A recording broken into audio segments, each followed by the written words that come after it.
The area situated to the southeast of the Czech capital Prague in the region of Central Bohemia historically has served as an economic base, a defense against enemies and a center of recreation for the whole of Central Bohemia. At the beginning of the 20th century, the Posazavi region, meaning the Sázava river basin, became a traditional tourist destination meeting the requirements of its visitors for peace, beautiful countryside and a range of things to do. At present, the Posazavi region is following on from the successes of previous generations and is again becoming a sought-after destination for many contented visitors. Mr. Václav Pošmulný is the director of Posazavi LAG. His key responsibilities include supervision of the activities of the management team, ensuring a comprehensive service for the local action group and the management of funding.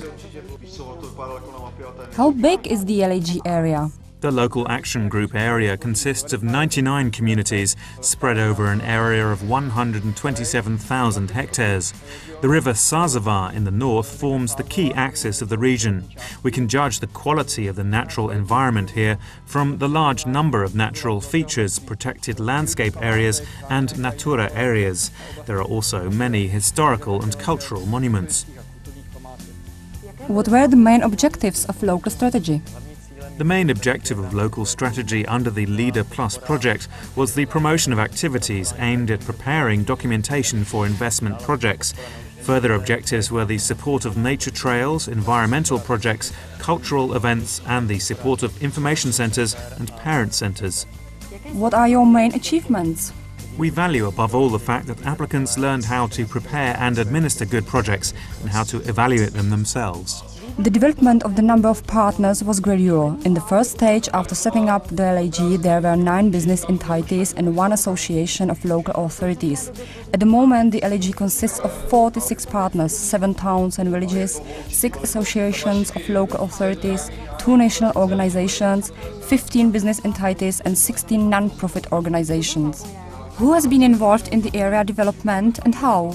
I prefer to put it who has involved themselves, since we don't aim to seek out activists in our region. Rather, we provide information that the local action group exists, and those enthusiasts, those active, find their way to us of their own accord. They're ready to pull together and to prepare programs and projects for the development of the area, and for us it's important, as we put it, to find the right maniac, meaning to select from those active the most enthusiastic of all, those who are willing to offer their own time and know-how for the further development of the Posazavi region. How did you resolve the problem of representation in the LAG? We did not have this problem because villages entered the local action group by means of the associations of local authorities. The interest of the private sector has been so great that the number of members has been increasing by up to 20% every year, and we now have a 2/3 representation of the private sector in the local action group. How have you divided the management responsibilities? The company is managed at 2 levels. The first is the company's board of directors, which is responsible for its operation and finance. The other element of management is the planning committee, which is a group of people who plan strategy and the further development of the company and the whole region.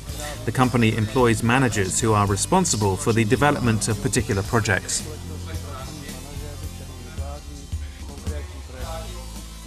What does the consideration of intersector links mean for area development? The interconnection of the public and private sectors has led to a better understanding of their mutual standpoints, thus giving an opportunity to find new ways of working together and creating new projects aimed at partnership. What did the innovative solutions relate to? Improvement of the leader method used in our local action group is the work of the regional managers in the network. Their main task is to promote communication between the partners, to initiate new projects, to seek them out and to help individual partners to resolve problems. The meaning of the river Sázava's name, which meanders like a blue thread through the region, has 2 historical explanations. The first is derived from Celtic Sat Ava, which means a river flowing through pine woods. The other originates from Slavic Sat Yati and could be translated as a river settling down and bringing with it a lot of sediment. The fact that the river really does bring a lot of sediment, such as clay or sand, can still be seen today. What unfortunately is even more apparent are the deposits of civilization pollution, plastics, litter and so on.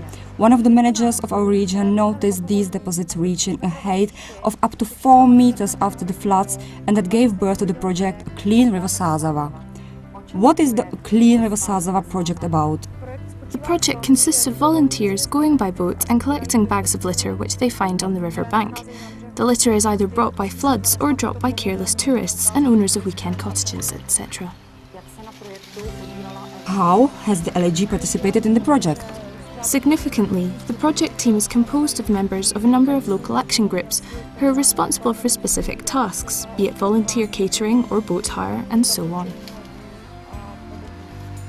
The first year of the project was in 2006. Thanks to its success and usefulness, the project has been chosen as the principal one of the local action group. In 2007, over 18 tons of refuse were collected from the river, and 350 volunteers and some 45 partners from the Posazavi region participated in the project. Did the project include any cross-sector collaboration? Certainly, both the business community and schools, as well as non-profit organisations, took part. Collaboration went right across the whole spectrum of the local action group. What is the greatest significance of the project? I see the greatest significance of the project in the fact that it involved both younger and older people, indeed across different age ranges and areas. I also hope that those who were actually working on the river will now never throw anything into it, and that we will manage to keep the river clean. Is the project part of any wider regional context? The Clean River Sázava project is closely linked to the activities of business entities and local communities and has a positive influence on the development of tourism and the environmental protection program. Are you considering any other projects that would follow on from the Clean River Sázava? The project is already naturally leading to further activities. We're also looking for new types of feasible projects. At international level, we're discussing similar projects with local action groups in Poland and in France. In Poland, it would relate to similar projects along the River Wisła, while in France, the rivers of Gascony.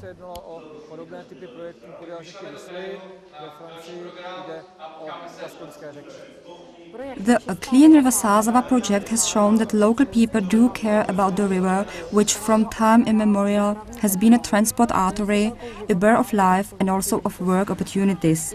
Our second project is also closely linked with the countryside and education and includes a great deal of history, mysticism and mystery. The area of the Blaník Knights, named after Blaník Hill, is situated in the very heart of Posazavi. According to legend, an army under the command of Saint Wenceslas, the patron saint of the Czech lands, sleeps inside the hill and will arise to help the Czech nation at its worst moment. Even so, occasionally, a knight comes out of the mountain to see how the people of Bohemia are getting on. The new tourist trail provides information about the history and present state of Blaník Hill, and if you watch out and are lucky, you may even meet a knight. Who participated in the project preparation? The project was carried out by the Czech Association for Nature Conservation in Vlašim in cooperation with the landowner and local businessmen, thus establishing cooperation between the non-profit, public and business sectors. How did the local action group participate in the project? Over half the participants are members of the LAG, which made it one of the most important elements of the project. What instruments and methods were used in the project? The project was carried out by a project team comprising its partners. We also used experience from abroad. During fieldwork, we used the assistance of both professionals and over 50 volunteers. During the preparatory stage of the project, the coordination team visited many tourist trails in the Czech Republic and abroad and gained inspiration from new trends. The project therefore includes interactive competitions and 3D expositions. In your opinion, is the idea of partners' interconnection important? In the care of natural and cultural heritage, we cannot do without intensive cooperation with landowners and local government. This project may be a good example of such cooperation, where the owners are represented mainly by Lesy ČR, forests of the Czech Republic, and local government by the Kondrats and Lolnovice local authorities. What makes the project so unique? I highly value the application of interactive elements designed even for the smallest visitors and the participation of scientists during installation of the Podblanicko geological exposition. What project has completion of the tourist trail led to? Right now we're in Vlašim Country House Park, which represents the first project in the development of tourism in the region and was subsidised by European funds. Several other projects have followed, and the Blaník Tourist Trail is the latest one, which all resulted from the opinions and decisions of the mayors, who consider tourism as fundamental to the development plan for the region as a whole.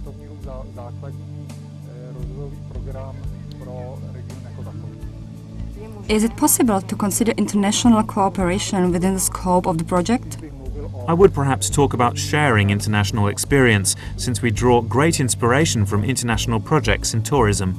We have introduced you 2 of the 62 projects that the Posazavi LAG has completed under the Leader Plus program. The first one is an example of a project initiated by an idea of an individual who first managed to persuade colleagues and friends, with more and more partners gradually joining in, who then took on the project as their own. The second project comes under the long-term plan of our organization, which has already included it into its activities, including future participating partners already selected in advance. And what's the Ministry of Agriculture's view of the local action groups? Successful local action groups like the one that we've just presented to you, for example, give a good example to everyone living in the country that it makes sense to band together, that it makes sense to have a go at something, and that's why the Ministry will support the Leader method in the future.